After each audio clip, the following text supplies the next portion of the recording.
Di awal scene terdapat seorang pria yang bernama Fujimoto Yukio. Ia sedang berada di sebuah toko dan melihat sebuah majalah dewasa dengan foto wanita-wanita yang ada di XNXX. Selesai itu, ia pun balik ke rumah sembari menceritakan bahwa pria di Jepang ketika 20 tahun masa-masanya bercinta atau jatuh cinta terus di pop-up dan umur 30 hanya coba-coba. Coba-coba. Serta ia masih perjaka di umur 31 tahun karena hidupnya penuh dengan kenolepan yang ada. Anjir, rumahnya kayak kapal pecah nih, nyari barang aja susah sekali itu. Oleh sebab itu, ia pun memutuskan untuk mencari pekerjaan. Sampailah ia untuk interview dan ia melamar di sebuah kantor yang menjalankan sebuah website berita mengenai musik dan hiburan. Ketika menjelaskan dirinya, si bos bertanya apakah Fuji masih berjaka karena mereka sebelumnya pernah bertemu. Mereka pun mempertanyakan hal yang tidak penting kepadanya mengenai Twitter, pacar, bahkan tentang skidi pop-up. Interview macam apa itu, cuk? Kok nanyanya ke sana? Oleh sebab itu, ia pun bertanya kalau iya, apakah itu sebuah masalah? Si bos menjawab iya karena ia tidak suka pegawainya ada yang berjaga.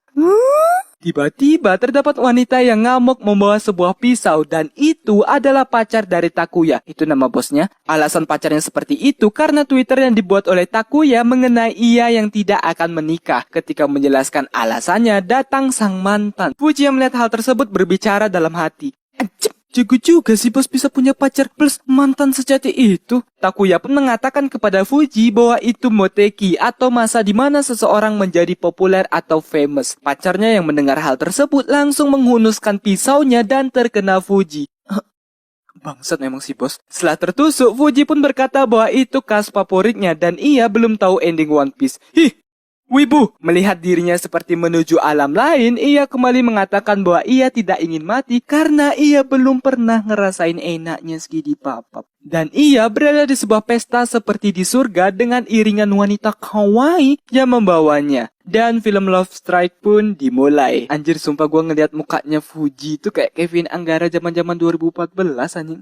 Mirip gak sih? 3 bulan setelah kejadian itu, ia pun berhasil selamat dan mulai bekerja di tempat ia tertusuk sebagai seorang reporter. Sampailah ia di sebuah konser musik sebagai staf untuk wawancara acara tersebut. Ketika di sana, ia dibuat iri dengan pasangan yang dan berharap semoga mereka semua mati di sana. Lalu terdapat wanita yang bertanya mengenai jadwal konser. Ketika Fuji memberitahu bahwa ia meliput di sana untuk berita Natali, yaitu website beritanya, si wanita kagum karena ia sering membaca berita di sana sehingga Fuji dibuat, wah, bisa nih dijadiin pacar. Lalu datang pria yang menghampiri mereka dan itu adalah pacar dari si wanita dan pergi dari sana sambil membicarakan tentang Fuji dan menertawakannya. Sedihnya hidupmu. Sehingga hal tersebut membuatnya dahlah dan pergi berlari dari sana. Sesampainya ia di kantor, ia pun dimarahi karena tidak meliput dan memotret sama sekali. Fuji pun hanya bisa meminta maaf. Selesai itu, ia pun keluar dan membuat sebuah tweet mengenai ia yang gagal meliput berita sambil mendengarkan sebuah musik. Tiba-tiba terdapat sebuah retweet atau balasan dari seseorang dan itu membuatnya senang karena baru pertama kali tweetnya dibalas seseorang. Namun itu adalah seorang pria yang bernama Matsuo. Ketika ia lembur, ia stalking tentang orang yang membalas tweetnya serta membalas twitternya. Dan dari situlah balas membalas Twitter sering dilakukan sampai mereka akrab. Sampailah melakukan pertemuan. Ketika menunggu, datang wanita kawaii yang mengetahui nama Fuji dan itu adalah orang yang melakukan tweet dengan Fuji. Ternyata itu bukan pria tapi wanita. Betapa hokinya dirimu nak. Mereka pun pergi minum sebaring berbincang serta tidak lupa melihat hal indah dari Matsuo dengan nama panjang Miyuki Matsuo. Ya gua lihat dari Google.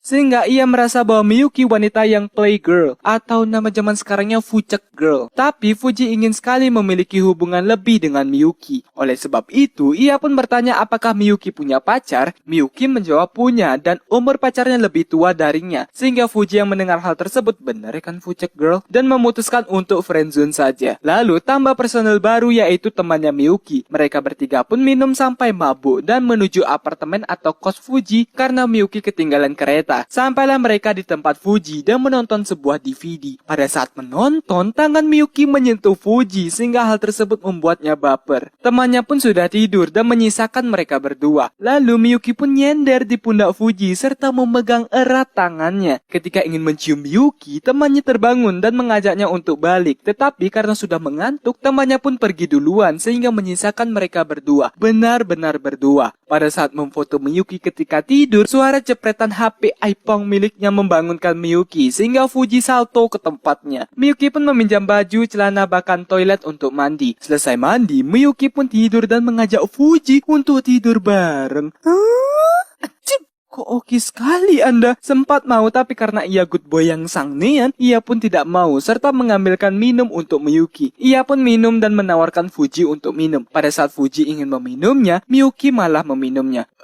Jadi ngasih nggak sih? Tiba-tiba Miyuki mencium Fuji dan mentransferkan minuman yang ada di mulutnya ke dalam mulut Fuji. What the hell man? Enak sekaligus jorok.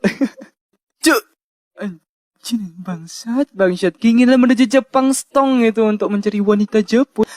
Lalu mereka berdua pun tidur bareng dan tangan Fuji terkena tei-tei milik Miyuki tanpa menggunakan bra. Sehingga ia merasa ini saatnya melepaskan keperjakaan dan langsung bertindak sambil memegang tei-tei. Sehingga Miyuki dibuat bingung. Fuji pun mengatakan bahwa Skidi pop-up di sini sehingga Miyuki dibuat tertawa. Lalu ia pun menanyakan tentang kedai kopi dan akan pergi ke sana nanti serta mencium Fuji. Sumpah, oke sekali Anda.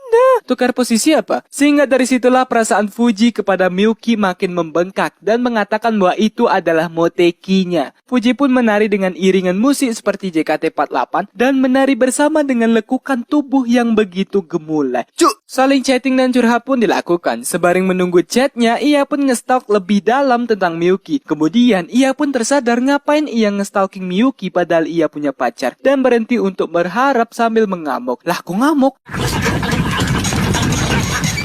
Untuk menenangkan pikirannya, ia pun mendengarkan lagu favoritnya. Mendengar lirik yang menggerakkan hatinya untuk mengungkapkan perasaannya ke Miyuki, ia pun akan menemui Miyuki. Tapi ia terhalangi oleh rekannya dengan teknik tenggangan Zerizawa. Ia pun menyuruh Fuji untuk berhenti mendengarkan lagu serta emosinya. Fuji pun meminta maaf dan merasa bingung kenapa mereka tahu tentang perasaan Fuji. Lalu Takuya pun mengatakan bahwa password Twitter dari Fuji sudah diketahui dan semua staf sudah membaca pesan-pesan dari Twitternya Fuji. Fuji pun hanya bisa teriak. Mereka pun meminta maaf dengan cara mentraktir Fuji minum-minum di sebuah restoran. Mereka pun bertanya apakah Fuji dengan Miyuki sudah skidi pop-up. Fuji pun menjawab tidak karena Miyuki sudah punya pacar. Selesai itu, Takuya pun mengatakan bahwa jika Miyuki tidak punya pacar maka saingannya banyak. Sedangkan jika Miyuki punya pacar maka cuma satu saingannya dan mengatakan bahwa mereka bisa saja ditakdirkan. Iya, ditakdirkan untuk hancur. Sungguh motivasi yang sangat bangsat sekali. Lalu terdapat telepon masuk dari Miyuki yang akan ikut minum bersama Fuji. Sampailah Miyuki yang datang bersama teman yang bernama Masumoto Rumiko. Selesai minum, mereka pun akan pergi karaokean, tapi Miyuki tidak ikut karena besok ia kerja pagi. Karaokean pun dilakukan. Ketika Fuji menjadi sad boy karena mengira tadi Miyuki teleponan dengan pacarnya, Rumiko menghampirinya dan mengobrol mengenai suka bernyanyi atau tidak. Rumiko pun bernyanyi sehingga Fuji yang mendengar lirik dari lagunya merasa bahwa lagunya sama seperti kisah kehidupan cintanya. Selesai karaoke, Fuji pun memeluk Rumiko dan berterima kasih karena lagu yang dinyanyikan membuat dirinya sadar dengan cintanya. Hubungan Fuji dan Miyuki pun semakin dekat dan lebih sering bertemu. Pada saat curhat tentang hal tersebut kepada temannya mengatakan bahwa Fuji goblok karena ia saja tidak tahu bentuk pacarnya Miyuki seperti apa, udah merasa akan pacaran. Serta menyarankan Fuji untuk tidak terlalu berharap. Pertemuan mereka kembali dilakukan. Pada saat Miyuki bertanya ada apa dengan Fuji, Fuji menjawab bahwa ia merasa gugup ketika memandangi mata wanita. Miyuki pun menantang Fuji untuk melakukan pertandingan saling tatap. Jika tatapan lama, dia yang menang. Adu saling tatap pun dilakukan dan sudah pasti Fuji yang kalah. Damage-nya nggak ngotak. Cuk! Bisa mimisan saya. Lalu Fuji pun mengatakan bahwa ia tidak ingin pulang dan Miyuki menawarkan Fuji untuk menginap di apartemennya. Fuji pun akan jelas-jelasnya mau karena ini kesempatannya untuk melepaskan perjagaku. Sampailah di apartemennya dan bertanya apakah ada orang lain yang tinggal selain Miyuki. Miyuki menjawab iya, tapi orangnya selalu tidak pernah ada di apartemen. Pada saat Miyuki melanjutkan pekerjaannya, ia melihat tweet dari Fuji yang berisi aku sangat kesepian. Sehingga ia bertanya langsung kenapa Fuji membuat tweet tersebut. Fuji pun hanya menatap Miyuki dengan sangat lama, sehingga Miyuki yang melihat tatapan itu dibuat terhanyut ke dalam sungai yang ada tai ngambang di sebelahnya. Fuji pun mencium Miyuki, sehingga mereka tahap puncaknya dan akan bersiap-siap menuju yang lebih dalam. Tiba-tiba terdengar suara bel dan mengira bahwa itu adalah pacarnya Miyuki. Sehingga Fuji dibuat panik dan ingin pulang, tapi ia skakmat di sana. Miyuki pun langsung membukakan pintu dan itu adalah teman Miyuki. Fuji pun langsung menyiapkan diri dan pergi dari sana dengan berubah menjadi sad boy. Ketika sedang merenung di tengah jalan, ia tidak sengaja bertemu dengan Takuya. Untuk menghiburnya, ia pun membawa Fuji ke sebuah bar plus-plus. Ia pun ingin pulang, tapi melihat hei besar, ia pun mengurungkan niatnya. Mereka pun curhat tentang hubungan Fuji dan Miyuki sebaring ia mabuk. Mabuk berat pun terjadi dan ia ingin memegang hei milik Ai. Shin berpindah ke Fuji dan Ai yang tidur bareng. Ketika bangun, sontak ia kaget tiba-tiba ada di sana dengan celana yang terbuka. Dan Ai mengatakan bahwa mereka sudah melakukannya. Oke, Bang Sai. Makan bersama pun dilakukan. Terlihat Ai mempunyai anak, berarti ia merupakan seorang janda. Wow. Ibunya pun bertanya kapan Fuji akan menikahi Ai. Ai pun menjawab dengan serius. Sontak Fuji langsung mengatakan apa yang terjadi dengannya semalam dan tidak siap untuk menikah. Mendengar perkataan Fuji, mereka pun dibuat tertawa karena tadi cuma prank. Selamat, Anda kena prank itu, aku taruh kameranya di bayi. Selesai itu mereka pun pergi, di mana Ai pergi bekerja dan Fuji juga pergi bekerja. Sebaring di perjalanan, Ai pun curhat tentang Ai yang ingin menikah lagi. Sebelum ke jalan masing-masing, Ai bertanya apakah Fuji siap untuk menikahinya dan mencium Fuji. Hoki sekali, sudah 2 wanita loh. Anjir, pengen gitu loh. 2 nih maksud. Mereka pun ke jalan masing-masing. Shin berpindah ke Rumiko yang karaoke sendirian, sehingga orang di luar merasa Rumiko sungguh menyedihkan. Istirahat sejenak dan update di Twitter mengenai yang bernyanyi karaoke. Melihat tweet dari Fuji yang minum sendirian, ia pun mengajak Fuji untuk karaoke bareng. Nyanyi bareng pun dilakukan dan orang yang tadi masih di sana. Gak ada kerjaan lain apa nonton orang karaokean? Istirahat sejenak, Fuji pun bertanya umur berapa Rumiko. Rumiko menjawab bahwa umurnya 33 tahun. Setelah itu, Fuji pun curhat tentang kejadian ia yang berada di rumah Miyuki kepada Rumiko. Dan hal tersebut membuat hubungan mereka berdua menjadi canggung. Untuk mengalihkan pembicaraan, Rumiko pun bernyanyi. Selesai karaoke, mereka pun pulang ke rumah masing-masing. Ketika menuju pulang, Rumiko pun tersadar bahwa ia menyukai Fuji. Dan langsung pergi menuju Fuji untuk mengungkapkan perasaannya serta mencium Fuji. Sekarang 3 wanita, hokinya sangat tidak terduga sekali. Sampailah mereka berdua di tempat Fuji dan melakukan skidi pop. Anjing baru juga nyatain cita udah gituan aja. Pengen bangsat. Pagi pun tiba, selesai Rumiko mandi dan menawarkan mau minum apa, Fuji pun bersikap dingin seolah ia tidak nyaman dengan Rumiko. Rumiko yang menyadari hal tersebut pun meminta maaf dan pulang. Mending sini sama saya, sama berondong aja. Bangsyat. Miyuki pun melihat Twitter dari Fuji dan Rumiko yang Twitternya hampir sama. Sebuah konser pun berlangsung dan ada Fuji di sana yang meliput konser tersebut. Ketika menonton bersama Takuya, ia pun melihat Miyuki di sana dan langsung mencarinya. Bertemulah mereka berdua dan Miyuki datang bersama Rumiko. Momen awkward pun terjadi. Konser kembali dilakukan. Sebelum masuk, Fuji pun ingin bicara tapi tidak jadi. Mereka bertiga pun nomor bareng. Ketika menonton, Fuji bicara dalam hati bahwa selesai konser ia harus berkencan dengan Rumiko dan berusaha cinta kepadanya. Lalu Fuji pun memegang tangan Miyuki. Katanya pengen nyoba cinta sama Rumiko. Kok pegangnya tangan Miyuki? Setelah itu ia pun berkata kepada Miyuki bahwa ia tidur dengan Rumiko. Kok goblok? Mendengar hal tersebut, Miyuki pun pergi dari sana dengan rasa kecewa. Tiba-tiba terdapat seseorang yang memanggil Miyuki. Fuji pun kembali mencari Miyuki berada untuk meminta maaf dengan perkataannya tadi. Lalu Takuya pun menyuruh Fuji untuk meliput sebuah berita dan ada Miyuki di sana. Ia pun mulai meliput tempat tersebut dan terdapat seseorang yang bernama Yamashita. Wait, itu yang ada di Crow Zero 2 kan? Yenje, ora. Udah kayak Jepang banget bangsat. Ia merupakan seorang yang menyelenggarakan acara tersebut dan juga pacar dari Miyuki. Pulangnya, Fuji pun bersama dengan Rumiko dan berbincang mengenai pacar Miyuki. Ketika Rumiko menawarkan Fuji untuk pergi ke kedai minum, Fuji pun tidak mau dan mengatakan bahwa ia masih menyukai Miyuki. Rumiko pun berkata bahwa ia tahu tapi ia tetap bahagia bersama Fuji. Kemudian, Fuji pun menjelaskan kembali bahwa ia tidak bisa pergi dari Miyuki dan berpacaran dengan Rumiko. Rumiko pun dibuat sedih dan ingin tetap dengan Fuji walaupun sebagai teman. Fuji pun berkata bahwa itu juga mustahil, juga mereka tidak cocok dari kesukaan musik dan yang lainnya, serta menyuruhnya tidak seperti itu karena makin membuatnya jengkel dan merepotkan Fuji. Pembicaraan pun terhenti karena motor lewat. Kok ganggu? Fuji pun pergi dari sana dan Rumiko langsung berlari ke arah Fuji sambil menangis kencang dan menjatuhkan Fuji. Rumiko pun bertanya tentang ia merepotkan Fuji dan apa yang ia harus lakukan untuk Fuji. Serta ia akan melakukan apa saja untuk Fuji dari belajar untuk menyukai Fuji dan yang lainnya. Fuji pun meminta maaf kepadanya karena ia memang tidak bisa melakukan itu. Sumpah kasihannya aku sama Rumiko, mendingan sama saya. Kehidupan mereka pun kembali seperti dulu. Selesai Rumiko bekerja, ia pun pergi ke tempat makan dan bertemu dengan Takuya. Pembicaraan yang seru pun dilakukan dan berujung ke sebuah hotel melakukan skidi pop.